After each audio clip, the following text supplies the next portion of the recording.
Mike Birbiglia is a comedian. And the interesting part about Mike, first of all, he's a great comedian, but the interesting part about Mike is he has several ailments. He's a sleepwalker, and you'll see this clip, it's very funny, but he has to zip up almost like a straitjacket every night and wear gloves to sleep. He also has had bladder cancer, and he also has diabetes and several other ailments. But one of the things about him that impressed me is Birbiglia goes beyond all these ailments to make a contribution to life, to rise above what's people many times would probably resist even being out in public, probably feel pretty sorry for themselves. And there could be some good reason for that. But I love the story about people that can face their challenges, face their problems, face their ailments in this case, and then still make a contribution and actually utilize what his challenges are to have other people kind of enjoy his stories and go beyond that. So I'd love for you to listen to this clip, watch this clip with Mike, and he's got a lot on YouTube and other places where you can find him. But think about the people that you know and you know, all of us in terms of how we face our challenges. And this probably is one of the best stories in terms of he's not feeling bad about himself. He's actually contributing and communicating with people, and they're laughing, they're enjoying it, and he's making a living and doing more than making a living. He's one of the best comedians today. And remember to like and subscribe to YouTube and follow us on LinkedIn. 7 years ago, I started walking in my sleep. I was living with my girlfriend at the time, and I started having a recurring dream that there was a hovering insect-like jackal in our bedroom, which I don't think there are a lot of those in Canada, but they're very common in America. And I would see this hovering jackal, and I would jump on our bed, and I would strike a karate pose. I'd never taken karate, but I had the books from book fair when I was a kid, and I would say, "Abby," that was my girlfriend, "there's a jackal in the room."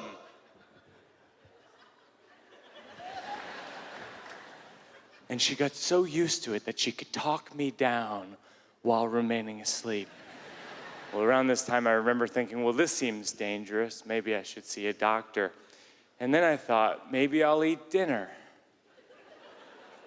And I went with dinner for years. So I didn't see a doctor, but I did buy a book. It was called The Promise of Sleep. And I learned that there are 78 known sleep disorders, things that range from sleep apnea to night terrors to narcolepsy. Narcolepsy is terrifying because there are people who fall asleep at any time for any reason. There are female narcoleptics who fall asleep the moment they reach orgasm. I was thinking you could call these women men. And I read about this thing called REM behavior disorder, where people have a dopamine deficiency. That's a chemical that's released from your brain into your body when you fall asleep that paralyzes your body so you don't do what's in your brain. People who have this are commonly running away from some kind of demon or wild animal or jackal. And people who have this in rare instances have been known to kill the person they're in bed with while remaining asleep. And I read this and I thought, maybe this is what I have. And I still didn't see a doctor. 5 years ago, I'm in Walla Walla, Washington, and I'm staying, which is a place, and I'm staying at a hotel called La Quinta Inn. Some people correct me when they say that.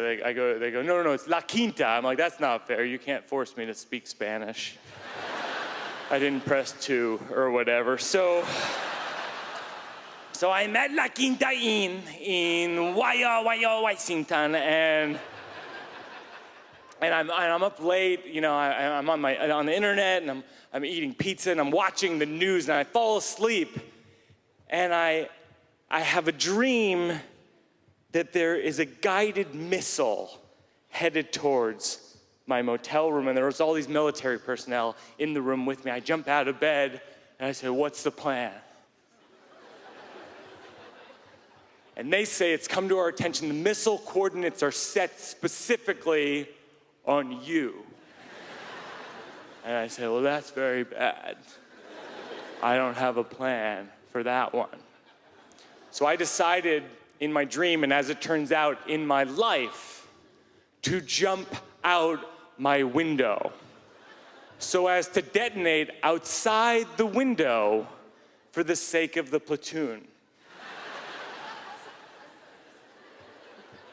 There are two important details. One, I was on the second floor. Two, the window was closed. It was January, so I jumped through a window like the Hulk. You know how he just kind of jumps through windows and walls?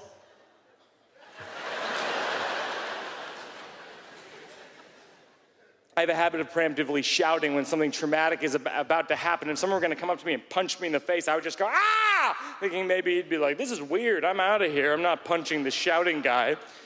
So I jumped through a window and I screamed, "Ah!" And what was remarkable is I landed on the front lawn.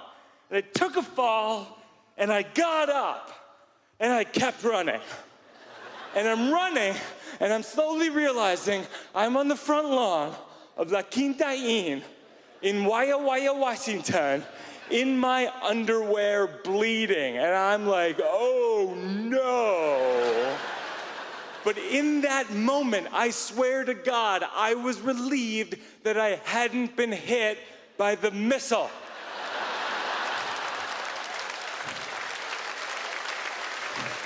So I drove myself to the hospital. And I had to explain what happened 3 times. The receptionist, the nurse, the doctor, "I'm the Hulk, I'm the Hulk, I'm the Hulk." One of the guys was like, "No, you're Bruce Banner." I was like, "Point taken, nerd." And the next morning, I flew back to New York, and I did what I should have done in the first place when I saw the jackal.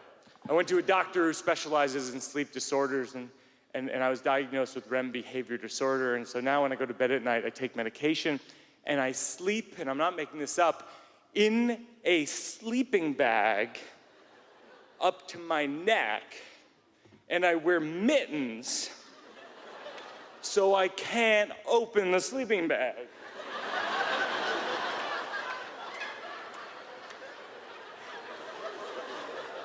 So literally, if I had the same dream again, it would just be like,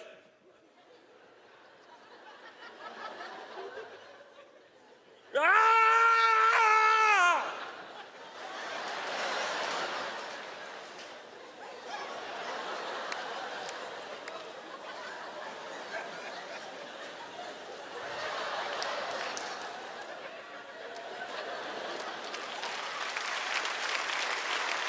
Thank you very much, Montreal.